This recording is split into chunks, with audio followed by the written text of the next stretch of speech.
Namaste. Welcome to Department of Collegiate and Technical Education. As a part of Karnataka Learning Management System for the student of Computer Science and Engineering Diploma, today we are going to have a session on subject called Green Computing with the subject code 15CS54T for the 5th semester Computer Science students. Specifically, unit number 5, which deals with regulating the green IT laws, standard, and protocol. Today's is third session on this unit. Let's begin this session with recapping all we have studied in our previous classes. So ಹಿಂದಿನ ಕ್ಲಾಸ್ಗಳಲ್ಲಿ ಏನೇನು ಕಲ್ತಿದ್ದೀವಲ್ಲ ಅದನ್ನು ಒಂದ್ಸತಿ recap ಮಾಡಿಕೊಂಡು ನಾವು ಈ ಸೆಷನ್ನ start ಮಾಡೋದಂತೆ. ನಾನು ಮುಂಚೆ ಹೇಳಿರೋ ಪ್ರಕಾರ ನಮಗೆ 5 ರೆಗ್ಯುಲೇಟರೀಸ್ ಬಾಡೀಸ್ ಬರುತ್ತೆ.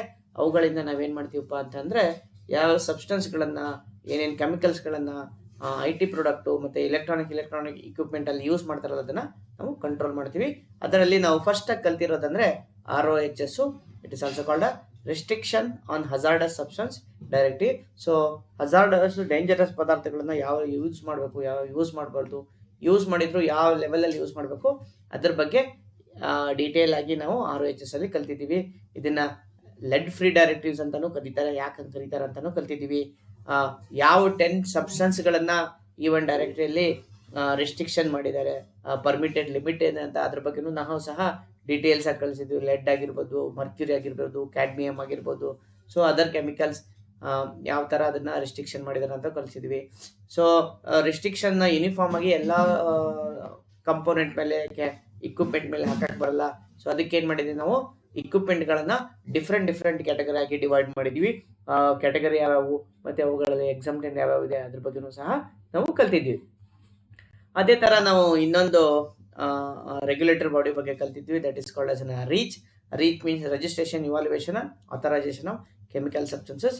ಸೊ ಎಲೆಕ್ಟ್ರಾನಿಕ್ಸ್ ಮತ್ತು ಎಲೆಕ್ಟ್ರಿಕಲ್ ಇಕ್ವಿಪ್ಮೆಂಟಲ್ಲಿ ಯೂಸ್ ಮಾಡೋಂಥ ಕೆಮಿಕಲ್ಸ್ ಬಗ್ಗೆ ನಾವು ಡೀಟೇಲ್ಸು 3 ಜನಕ್ಕೂ ಕೊಡಬೇಕಾಗುತ್ತೆ. ಒಂದು ರೆಗ್ಯುಲೇಟರಿ ಬಾಡೀಸ್ಗೂ ಕೊಡಬೇಕಾಗುತ್ತೆ, 2 ಕಸ್ಟಮರ್ಗೂ ಕೊಡಬೇಕಾಗುತ್ತೆ, ಮತ್ತು ಅದಕ್ಕೆ ಎನ್ವಿರಾನ್ಮೆಂಟಿಗೋಸ್ಕರ ಫೈಟ್ ಮಾಡ್ತಿರೋಂಥ NGO ಅದರ್ ಆರ್ಗನೈಸೇಷನ್ಗಳು ನಾವು ಡೀಟೇಲ್ಸ್ ಕೊಡಬೇಕಾಗಿರುತ್ತೆ. ಸೊ ಅದ್ರ ಜೊತೆ ಯುರೋಪಿಯನ್ ಕೆಮಿಕಲ್ ಏಜೆನ್ಸಿದು ಮತ್ತು substances of very high concern ಬಗ್ಗೆನೂ ನಾವು ಸಹ ಡೀಟೇಲ್ ಆಗಿ ಡಿಸ್ಕಸ್ ಮಾಡಿರ್ತೀವಿ. So at the end of the session, in previous session we have discuss about visited 8 to 10 MCQ2 versus our self. So ನಾವು ಎಷ್ಟು ಸರಿಯಾಗಿ ಕಲ್ತಿದ್ದೀವಿ ಅಂತ ಅದ್ರ ಬಗ್ಗೆ ಕ್ರಾಸ್ ವೆರಿಫೈ ಮಾಡ್ಕೊಳ್ಳೋಕೆ ನಾವು MCQ ಸಾಲ್ವ್ ಮಾಡಿದ್ದೀವಿ. ಲಾಸ್ಟಿಗೆ NCQದು ಸಹ ಆನ್ಸರ್ ಸಹ ನಾವು ಕೊಟ್ಟಿದ್ದೀವಿ. So that we can compare ourself. ನಾವು ಅಂದ್ಕೊಂಡಿರೋದು ಆನ್ಸರು ಮತ್ತು ಆ್ಯಕ್ಚುಲ್ ಆನ್ಸರ್ ಏನಿದೆ ಅಂತ ನಾವು ಕಂಪೇರ್ ಮಾಡ್ಕೋಬೋದು. So let's see what all we are going to study in today's session. In today's session, we'll be going to study about 2 more regulatory bodies which are again bring certain restriction and constraint, limitations, some rules and rules on these IT manufacturers. ಮತ್ತೆ ಯಾವ್ದು ಬರುತ್ತಪ್ಪ ಎರಡಪ್ಪ ಅಂದರೆ third one is WEEE ಅಂತ ಬರುತ್ತೆ. It means waste electrical and electronic equipment directives ಅಂತ ಬರುತ್ತೆ. So electronics ಮತ್ತು electronic equipment ಮಾಡಬೇಕಾದ್ರೆ ಏನೇನು ವೇಸ್ಟ್ ಬರುತ್ತಲ್ಲ ಅದ್ರ ಬಗ್ಗೆ ಡೀಟೇಲ್ ಆಗಿ ನಾವು ಯಾವ ಥರ ಡೈರೆಕ್ಟಿವ್ಸ್ ಇದೆ ಅದ್ರ ಬಗ್ಗೆ ತೆಗಿತೀವಿ. ಇದರಲ್ಲಿ ಸಹ 10 categories of WEEE reporting purposes ಇರುತ್ತೆ. ಸೊ ದೆನ್ ಇನ್ನೊಂದು important regulative legislating for greenhouse gas emission and energy usage of IT equipment. ಇದ್ರ ಬಗ್ಗೆ ಸಹ ನಾವು ಡೀಪಾಗಿ ಈ ಒಂದು ಸೆಷನಲ್ಲಿ ಕಲಿತೀವಿ. ಆ್ಯಸ್ ಯೂಲ್ ರೆಗ್ಯುಲರ್ ಆಗಿ ನಾವು ಹೇಗೆ ಎಲ್ಲ ಸೆಷನಲ್ಲೂ ಎಂಡ್ ಆಫ್ ದ ಸೆಷನಲ್ಲಿ ನಾವು MCQನ ಸಾಲ್ವ್ ಮಾಡ್ತೀವಲ್ಲ, ಈ ಸೆಷನಲ್ಲೂ ಸಹ ನಾವು ಎಂಡ್ ಆಫ್ ದ ಸೆಷನಲ್ಲಿ ಒಂದು 8 MCQನ ಸಾಲ್ವ್ ಮಾಡಿಕೊಂಡು ನಮ್ಮಷ್ಟಕ್ಕೆ ನಾವು ಇವಾಲ್ಯೂಯೇಟ್ ಮಾಡ್ಕೊಳ್ಳೋಣಂತೆ. So let's start with the actual content. So WEEE means waste electrical and electronic equipments. So electronics ಮತ್ತು ಎಲೆಕ್ಟ್ರಿಕಲ್ ಇಕ್ವಿಪ್ಮೆಂಟ್ಗಳಿಂದ ಏನೇನು ವೇಸ್ಟ್ ಜನ್ರೇಟ್ ಆಗುತ್ತಲ್ಲ ಅದ್ರ ಬಗ್ಗೆ, ಅದನ್ನು ಹೇಗೆ ಹ್ಯಾಂಡಲ್ ಮಾಡಬೇಕು ಅದ್ರ ಬಗ್ಗೆ ಒಂದು ಡೈರೆಕ್ಟಿವ್ಸ್ ರೆಗ್ಯುಲೇಟರ್ಸ್ ಇದೆ. ಅದ್ರ ಬಗ್ಗೆ ನಾವು ಸ್ಟಡಿ ಮಾಡೋದಂತೆ. ಲೆಟ್ಸ್ ಸಿ ಏನು ಹೇಳುತ್ತೆ ಅಂತ ನೋಡೋದು. It is a European community directive on waste electrical equipment. So ಇದು ಯುರೋಪಿಯನ್ ಯೂನಿಯನ್ನಲ್ಲಿ ಕಾರ್ಯರೂಪದಲ್ಲಿರೋಂಥ ಒಂದು ರೆಗ್ಯುಲೇಟರ್ ಬಾಡಿ ಆಗಿದೆ. WEEE direct set of collection directives to set collection, recycling and recovering targets of all the types of electrical goods. So WEEE directive ಏನು ಮಾಡುತ್ತಪ್ಪ ಅಂತಂದರೆ ಇದನ್ನ set of directives ಕೊಡುತ್ತೆ. ಯಾವುದಕ್ಕಪ್ಪ direction ಕೊಡುತ್ತೆ ಅಂದ್ರೆ ಒಂದು ಕಲೆಕ್ಟಿಂಗ್ ಆಗಿರ್ಬೋದು, ಮತ್ತೊಂದು ರೀಸೈಕಲಿಂಗ್ ಆಗಿರೋದು, ಅಥವಾ recovering of all the type of electrical goods. So ಈ ಡೈರೆಕ್ಟಿವ್ಸ್ಗಳು ಎದ್ರ ಮೇಲೆ ಇರುತ್ತೆ ಅಂದ್ರೆ ಬರೀ ಐಟಮ್ಗಳು ಯೂಸೇಜ್ ಮೇಲೆ ಇರಲ್ಲ, ಅದು ವೇಸ್ಟ್ ಆದ್ಮೇಲೆ ಅದನ್ನ ಕಲೆಕ್ಟ್ ಹೇಗೆ ಮಾಡ್ಕೋಬೇಕು, ಅದನ್ನ ಕಲೆಕ್ಟ್ ಮಾಡಿದ್ಮೇಲೆ ರೀಸೈಕಲ್ ಹೇಗೆ ಮಾಡಬೇಕು, ಆ ರೀಸೈಕಲ್ ಮಾಡಬೇಕು, ಆ ರಿಕವರಿ ಏನು ಮಾಡ್ಬೇಕು, ಅದರಿಂದ ಏನಾದರೂ ಪ್ರಾಬ್ಲಮ್ಸ್ಗಳಾದರೂ ಅದರ ಎಲ್ಲ ಡೀಟೇಲ್ಸ್ಗಳು ಯಾವುದ್ರಲ್ಲಪ್ಪ ಅಂತಂದ್ರೆ ಎಲೆಕ್ಟ್ರಿಕಲ್ ಗೂಡ್ಸ್ಗಳಲ್ಲಿ, ಎಲೆಕ್ಟ್ರಾನಿಕ್ ಗೂಡ್ಸ್ಗಳಲ್ಲಿ, IT ಗೂಡ್ಸ್ಗಳಲ್ಲಿ ನಾವು ಮಾಡ್ಕೊಳ್ಳೋದು ಹೇಗಂತ ಅದು ಡೈರೆಕ್ಟಿವ್ಸ್ ಕೊಟ್ಟಿದ್ದೆ. ಸೊ ಈ W3 ಅವರು ಒಂದು ಸ್ಪೆಷಲ್ ಸಿಂಬಲ್ನ ಯೂಸ್ ಮಾಡ್ತಾರೆ. So to represent this item cannot be discarded as it is ಅದನ್ನ ಡಿಸ್ಕಾರ್ಡ್ ಮಾಡಬಾರ್ದು, ಇದು ರೆಗ್ಯುಲರ್ ಐಟಮ್ ತರ ಅಲ್ಲ ಅಂತ. So the symbol adopted by European council to the represent a waste electrical and electronic component comprises a crossed out wheel bin without a single black line underneath the symbol. So ಒಂದು wheel ಇರೋಂಥ dustbin ಇರುತ್ತೆ, ಅದ್ರ ಮೇಲ್ಗಡೆ ಒಂದು cross ಆಗಿ mark ಬಂದಿರುತ್ತೆ. ಆ bill ಅದೇನಾದ್ರು symbol ಇತ್ತಂದ್ರೆ ಸೊ ಇದು ನಾರ್ಮಲ್ ವೇಸ್ಟ್ ಅಲ್ಲ, ಇದು ಈ ವೇಸ್ಟ್ ಆಗುತ್ತೆ, ಎಲೆಕ್ಟ್ರಾನಿಕ್ ವೇಸ್ಟ್ ಇರುತ್ತೆ. ಇದನ್ನ ಸಿಂಪಲ್ ಆಗಿ ನಾವು ಚೆಲ್ಲಕ್ ಬರಲ್ಲ, ಇದಕ್ಕೆ ಇದರದಾದ ಮೆಕ್ಯಾನಿಸಮ್ ಇರುತ್ತೆ, collecting mechanism, recycling mechanism. So ಅದನ್ನ ರೀಫರ್ಬಿಶ್ ಮಾಡೋದಕ್ಕೆಲ್ಲ ಅದಕ್ಕೆ ಬೇರೆನೇ ಟೆಕ್ನಿಕ್ ಇರುತ್ತೆ. ಸೊ ನಾವು ಜನರಲ್ ವೇಸ್ಟ್ ಜೋಡಿ ಇದನ್ನ ಹಾಕಬಾರ್ದು ಅಂತ ಅದನ್ನ ಹೇಳುತ್ತೆ. ಯಾಕಂತ ಹೇಳಿದ್ರೆ ಈ ಎಲೆಕ್ಟ್ರಾನಿಕ್ಸ್ ಅಂಡ್ ಎಲೆಕ್ಟ್ರಾನಿಕ್ ಎಕ್ವಿಪ್ಮೆಂಟ್ ಅಲ್ಲಿ ಕೆಲವು ಹಜಾರ್ಡಸ್ ಸಬ್ಸ್ಟೆನ್ಸ್ಗಳನ್ನ ಯೂಸ್ ಮಾಡ್ತಿರ್ತಾರೆ, ಕೆಲವು ಡೇಂಜರಸ್ ಕೆಮಿಕಲ್ಗಳನ್ನ ಯೂಸ್ ಮಾಡಿರ್ತಾರೆ. ಅವುಗಳು ಎನ್ವಿರಾನ್ಮೆಂಟ್ಗೆ, ಹ್ಯೂಮನ್ ಲೈಫಿಗೆ, ಸೊ ಎಲ್ಲರಿಗೂ ಇದರಿಂದ ಪ್ರಾಬ್ಲಮ್ ಆಗೋ ಪಾಸಿಬಿಲಿಟಿ ಇರೋದ್ರಿಂದ ಅವುಗಳನ್ನ, ಆ ವೇಸ್ಟ್ಗಳನ್ನ there is a different sophisticated separate way of handling them ಇರೋದ್ರಿಂದ ಅದು ಹೇಗೆ ಹ್ಯಾಂಡಲ್ ಮಾಡ್ಬೇಕಂತ W3 ಡೈರೆಕ್ಟಿವ್ಸ್ ಕೊಡುತ್ತೆ. The manufacture is accountable physical as well as financial of their product. So ಒಂದ್ ವೇಳೆಗೆ ಪ್ರಾಡಕ್ಟ್ನ ರೀಸೈಕಲ್ ಮಾಡಲಿಲ್ಲ, ಕಲೆಕ್ಟ್ ಮಾಡಲಿಲ್ಲ, ರೀಫರ್ಬಿಶ್ ಸರಿಯಾಗಿ ಮಾಡಲಿಲ್ಲ ಅಂದರೆ ಮ್ಯಾನುಫ್ಯಾಕ್ಚರ್ ಯಾರು ಮಾಡಿರ್ತಾರಲ್ಲ ಅವರೇ ಅದಕ್ಕೆ ಅಕೌಂಟೇಬಲ್ ಆಗ್ತಾನೆ, ಅವರೇ ಅದಕ್ಕೆ ಕಾರಣಕರ್ತ ಆಗ್ತಾರೆ. ಅದರಿಂದ ಎಲ್ಲ ಆಗು ಹೋಗುಗಳಿಗೆ ಅವರೇ ಜವಾಬ್ದಾರರಾಗ್ತಾರೆ. ಯಾವುದಕ್ಕೆ?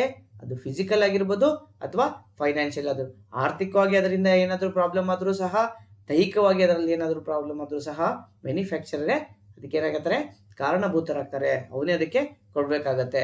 ಯಾವುದಕ್ಕೆ? For their product, whether the end user or individual consumer or corporate client. So manufacturing ಎಲ್ಲ ಕೇಸಲ್ಲಿಯೂ ಎಂಡ್ ಯೂಸರ್ ಆ ಪ್ರಾಡಕ್ಟ್ IT ಯೂಸರ್ದು ಸಿಂಪಲ್ ಸಿಂಗಲ್ ಯೂಸರ್ ಆದರೂ ಸಹ ಅಥವಾ ದೊಡ್ಡ ಕಾರ್ಪೊರೇಟ್ ಹೌಸ್ ಆದರೂ ಸಹ ಮ್ಯಾನುಫ್ಯಾಕ್ಚರೇ ಅದರದ್ದು ಜವಾಬ್ದಾರಿ ಇರುತ್ತೆ. ಸೊ ಮ್ಯಾನುಫ್ಯಾಕ್ಚರರು ಒಂದ್ಸತಿ IT ರಿಲೇಟೆಡ್ ಕಂಪೋನೆಂಟ್ ಮಾಡಿದ್ದ ಅಂತ ಹೇಳಿದ್ರೆ it is his responsibility to recollect, recycle and dispose it in appropriate manner ಅಂತ W3 ಹೇಳುತ್ತೆ. ಯಾಕಂದ್ರೆ electronic goods are very dangerous for human life as well as for the environment. So next point ಏನು ಹೇಳುತ್ತೆ ನೋಡ್ಕೊಂಬರಿ. The implementation of W3 and RoHS directives resulted in a sophisticated, highly differentiated legal instrument in a European Union member state.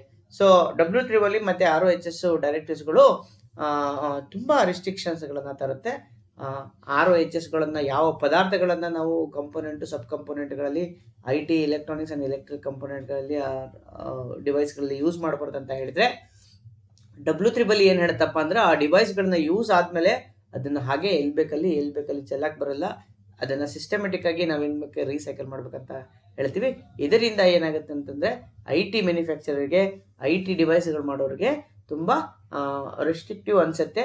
ಇದರಿಂದ ಹೊಸ legal ಇನ್ಸ್ಟ್ರೂಮೆಂಟ್ಗಳು, legal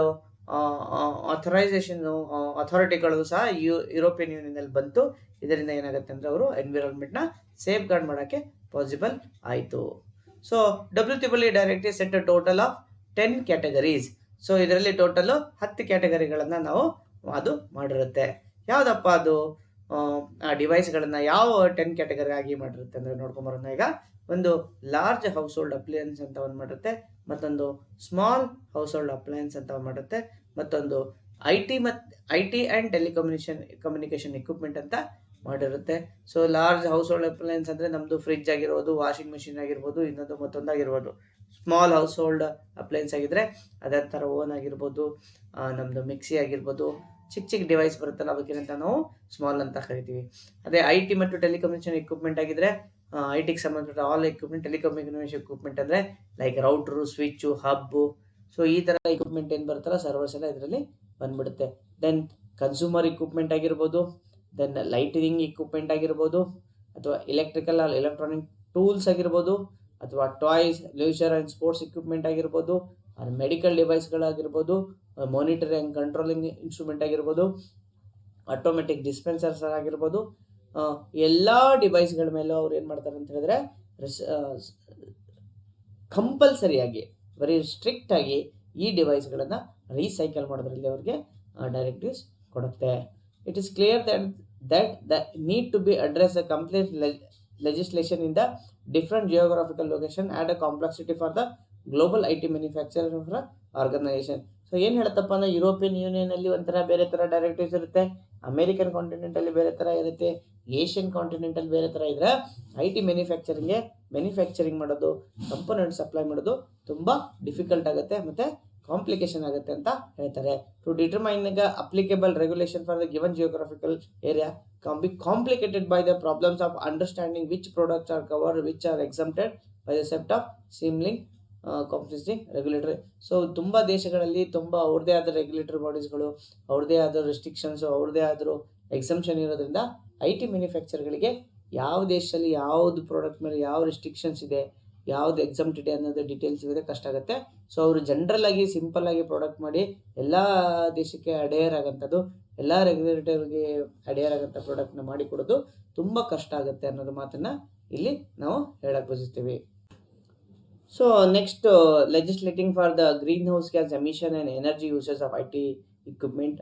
so ನಾವು ಯಾವ್ಯಾವುದು regulatory ಬಾಡೀಸ್ಗಳನ್ನು ನಾವು ನೋಡಿದ್ದೀವಿ. ಒಂದು ರೆಗ್ಯುಲೇಟರಿ ಬಾಡೀಸ್ಗಳು ಏನಾಯಿತು, ಯಾವ್ಯಾವ ಹಜಾರ್ಡಸ್ ಸಬ್ಸ್ಟೆನ್ಸ್ಗಳನ್ನ ಯೂಸ್ ಮಾಡಬಾರ್ದು ಅಂತ ಹೇಳ್ತು. ಎರಡನೇದು ಏನು ಹೇಳ್ತಾರೆ, ಯಾವ್ಯಾವ ಕೆಮಿಕಲ್ಸ್ಗಳನ್ನ ಯೂಸ್ ಮಾಡ್ಬೇಕು ಅದ್ರ ಬಗ್ಗೆ ಡೀಟೇಲ್ಸ್ ಹೇಳ್ಬೇಕಂತಾಯಿತು.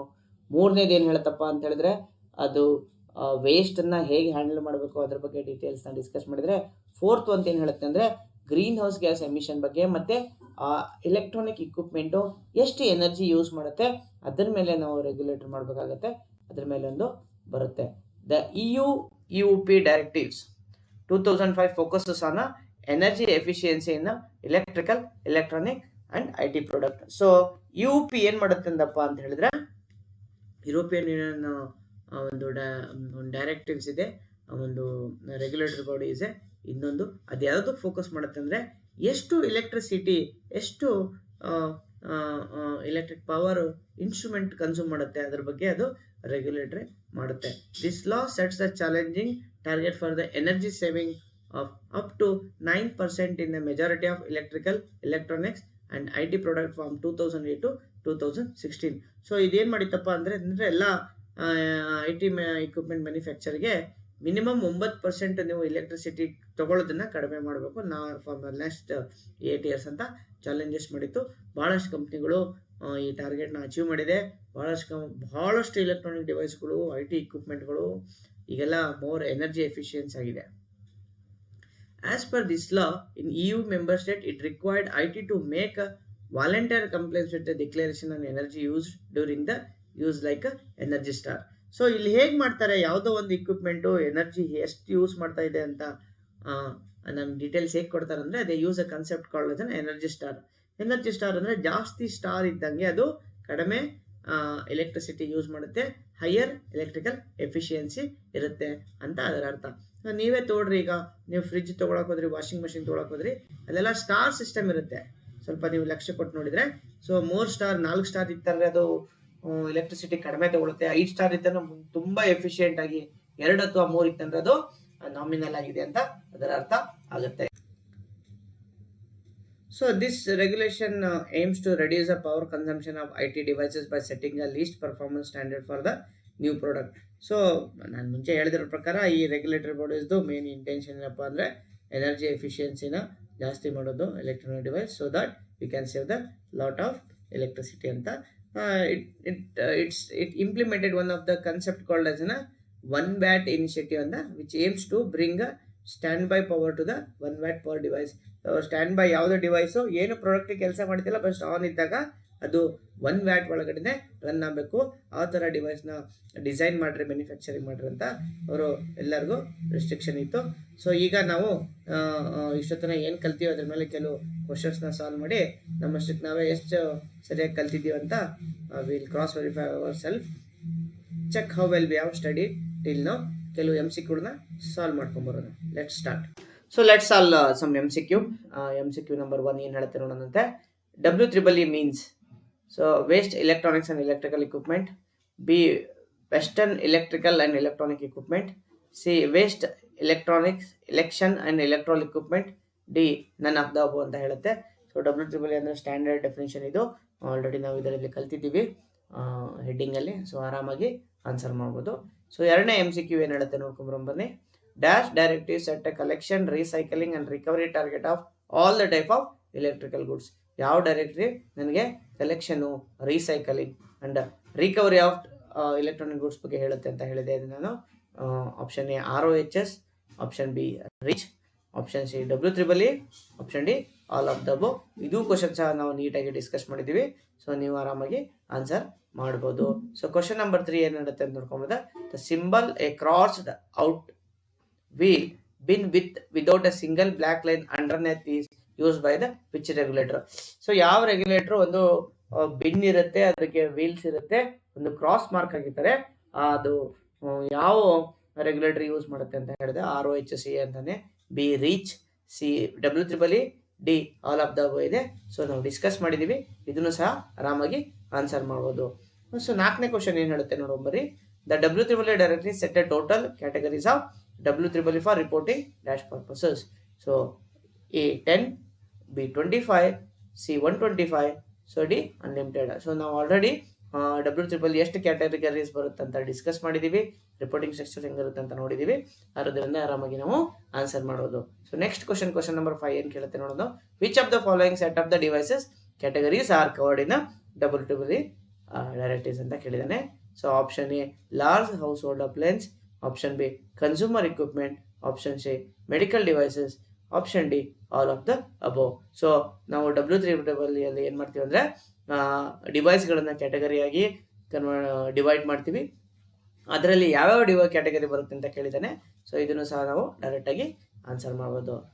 6th ಕ್ವಶನ್ ಏನು ಕೇಳಿದ್ರೆ, ಇನ್ EU ECUP directive 2005 focuses on dash. So UP directive ಯಾವ್ದ್ರ ಮೇಲೆ ಫೋಕಸ್ ಮಾಡುತ್ತೆ ಅಂತ ಕೇಳಿದ್ದಾನೆ. Waste generated in the electrical, electronics and IT product. B chemical used in the electrical, electronics and IT product. C energy efficiency in electrical, electronics and IT product. D all of the above. So UP directive ಯಾವುದಕ್ಕೆ use ಮಾಡ್ತಾರೆ ಅಂತ ನಾವು already discuss ಮಾಡಿದ್ದಿದೆ. So each directive ಅದರದ್ದೇ ಆದ ಬೇರೆ ಬೇರೆ ಪರ್ಪಸ್ಗೆ ಇರುತ್ತೆ. ಅದೇ ಥರ UP ಯಾವುದಕ್ಕೆ ಮಾಡುತ್ತೆ ಅಂತ ಕ್ವಶನ್ ಕೇಳಿದಾನೆ. ಆರಾಮಾಗಿ ನಾವು ಆನ್ಸರ್ ಮಾಡ್ಬೋದು. ಸೊ 7ನೇ ಕ್ವಶನ್ ಏನು ಹೇಳುತ್ತೆ ಹೇಳ್ರಿ.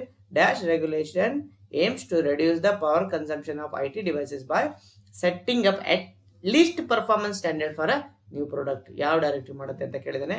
ROHS, WEEE, reach or ECUP. So ನಾವು ಆಲ್ರೆಡಿ ಡಿಸ್ಕಸ್ ಮಾಡಿದ್ದೀವಿ ಇದ್ರ ಬಗ್ಗೆ. ಯಾವ ರೆಗ್ಯುಲೇಟರ್ ಏನು ಮಾಡುತ್ತೆ ಅಂದರೆ ಲೀಸ್ಟ್ ಪರ್ಫಾರ್ಮೆನ್ಸ್ ಸ್ಟ್ಯಾಂಡರ್ಡ್ನ ಮಾಡುತ್ತೆ ಅಂತ ಹೇಳಿದ್ದೀವಿ ನಾವು. ಲಾಸ್ಟ್ ಕ್ವಶನ್ ಏನಪ್ಪ ಅಂದರೆ dash regulator implement the 1 watt initiative which aims to bring stand by power to 1 watt per devices. ಯಾವ ರೆಗ್ಯುಲೇಟರ್ ಮಾಡುತ್ತೆ ಇದು 1 watt ಇನಿಷಿಯೇಟಿವ್? ಯಾವುದಪ್ಪ ಅಂತ ಹೇಳಿದ್ರೆ option A WEEE, option B ROHS, option C reach, option D ECUP. So ಇವೆಲ್ಲ ಕ್ವಶನ್ಗಳಿಗೆ ಡೈರೆಕ್ಟಾಗಿ answer ಮಾಡ್ಬೋದು. ಸೊ ನಾನು ನೆಕ್ಸ್ಟು ಇವೆಲ್ಲ ಕ್ವಶನ್ಗಳಿಗೆ ಆನ್ಸರ್ ಮಾಡಿ ತೋರಿಸ್ತೀನಿ. ಸೊ ನೀವು ಮಾಡಿರೋ ಆನ್ಸರ್ಗಳನ್ನು ಇವುಗಳನ್ನು ಕಂಪೇರ್ ಮಾಡಿರಿ, ಕ್ರಾಸ್ ವೆರಿಫೈ ಮಾಡಿರಿ. ಸರಿ ಇದ್ದರೆ well and good. If there are differences, please get back to us.